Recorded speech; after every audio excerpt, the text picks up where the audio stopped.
ഒരു മധ്യവയസ്കൻ ഗുരുവായൂർ ക്ഷേത്രത്തിലെ ദർശനത്തിനായി ക്യൂവിൽ നിൽക്കുമ്പോൾ ഒരു കൊച്ചുകുട്ടി അദ്ദേഹത്തോട് അടുപ്പം ചേർന്ന് നിൽക്കാൻ അനുവാദം ചോദിക്കുന്നു. ഞാനും ഇവിടെ നിൽക്കട്ടെ, എന്തെങ്കിലും ബുദ്ധിമുട്ടാണോ?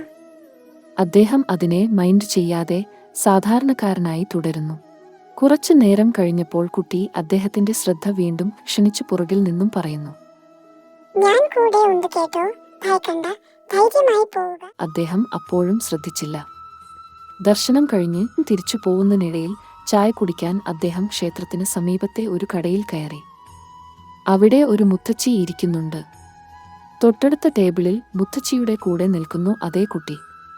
അദ്ദേഹത്തിന് ഒരു സംശയം ഉണ്ടാക്കുന്നു.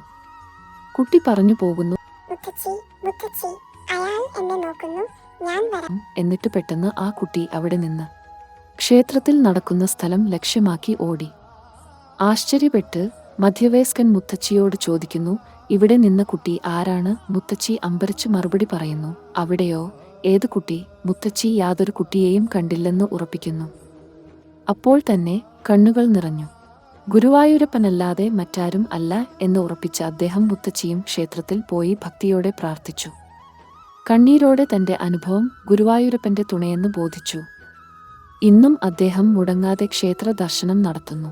കൃഷ്ണ ഗുരുവായൂരപ്പ.